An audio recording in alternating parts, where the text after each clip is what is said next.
Ever felt like you're reading another language when watching YouTube tutorials? When you hear words like city arrow, RPM, impressions, end screen, what do they all mean? Okay, I've been in these shoes before, so today I'm going to let me take you on a short, fun, and super clear journey to decode these YouTube terms so you can finally understand what they mean and how you can use them to grow your channel faster, because these words actually mean something, and if you understand it more better, it's really going to help you greatly.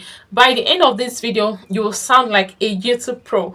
No more confusions, no more guessing their meanings. Okay, so all you have to do right now is to grab a pen, take your notes, and let's jump straight into the video. So the number one, the number one is city arrow. So let me start with that. City arrow. What does city arrow stand for? City arrow stands for click-through rate. Okay, imagine you created a video about let me say how to cook jollof rice. Okay, and YouTube showed your thumbnail to 1,000 people. If 100 people clicked on it, on that your video, your city arrow is 10%. Okay, why does this matters? Because city arrow matters because a high city arrow means your thumbnail and your title are doing great. Okay, it's like a billboard ad. If if it's eye catching, more people will walk into the store. Okay, so the tip for this is that use bold fonts, vibrant images, and curiosity penguin titles to boost your city arrow when you are making your thumbnail, when creating your thumbnail. So the second thing I would like to tell you the meaning of what you're going to decode is impressions. Okay, I know you've heard the word impressions. This is how many times your videos or YouTube shows your thumbnail to viewers on YouTube. It doesn't mean they clicked, it just means YouTube showed it, and if they flipped away, that counts as your impressions. So think of it like this: you post a flyer of your business around town, 500 people walk past by it, and that's an impression. Whether they took action or not, it does not matter. That means your impression. So here is one of YouTube's favorite metrics, that is audience retention. I know you've heard these words before. So audience retention is the percentage of your video people actually watch. If your videos is 10 minutes and your viewers watch 5 minutes on average, you've got a 50% retention. Okay, let me use a real example for this. If you tell a story at the start and give value step by step, people stick around. But if you drag or repeat, they will click off. YouTube notices this and it can affect your reach. Your goal is to aim for 50% or more retention to stay on YouTube goods book. Okay, this is very important. So let's move over to the money talks. Okay, let's break down this two codes, that is RPM and CPM. CPM means cost per mile, how much advertisers pay per 1,000 views, while RPM, revenue per mile, how much you actually earn per 1,000 views after YouTube takes their own share.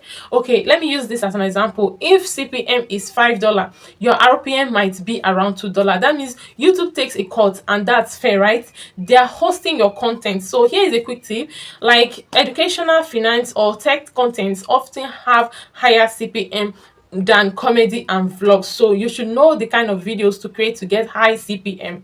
Hey, so if you're enjoying this breakdown and you're learning something new, make sure to hit that subscribe button and join our creative family here on The Creative Susan.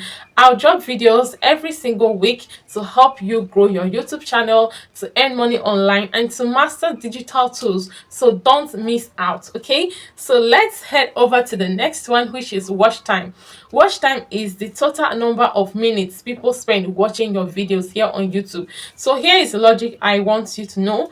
The more watch time, more value, that will give you more promotions by the algorithm. So you have to boost your watch time, okay, by creating valuable content. So if you keep people on your channel longer, YouTube rewards you with more reach. Okay, so here is the strategy: use playlists and suggest related videos at the end of each of your video. Always suggest your videos to help people stay longer on your channel. So another word is watch hour, which is the total number of hours people spend watching your videos. You need 4,000 public watch hours in the last 12 months to apply for monetization here on YouTube. Another one you must probably heard is AdSense. Okay, AdSense is Google's programs that pays you for ads revenue here on YouTube. So when you hear the word AdSense, you know that is what it means.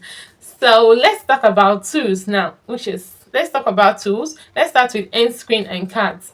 These are clickable elements that shows up during or at the end of your videos to guide viewers to subscribe, watch another video, visit your website. Okay, think of them as a traffic signs guiding your viewers so that they don't leave your channel. So if you don't know how to put end screen on your video, I'm going to tag a video here that shows you how to put end screen and tags on end screen and cards on your video. I'm going to tag the video here.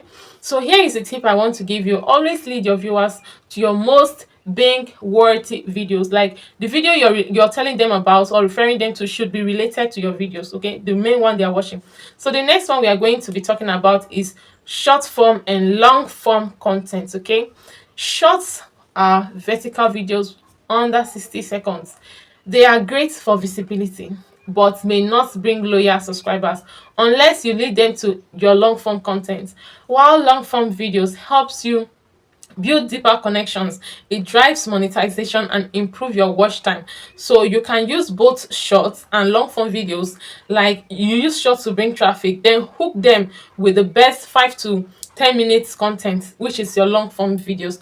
So let's move over to another word, which is community strike. Community strike is a penalty when you use copyrighted content without permission on YouTube. And another one is community guideline strike, a penalty for violating YouTube's rules such as hate speech, spam. Okay, so we need to be careful here on YouTube. And another one you probably must have heard is SEO. SEO. So what does SEO mean? SEO means search engine optimization. Okay, using the right keywords in your title, description, and tags to rank higher in search. Phew. So we've just decoded the secret language of YouTube. Now that you understand these terms, you're not just uploading videos, you're strategically building your brand.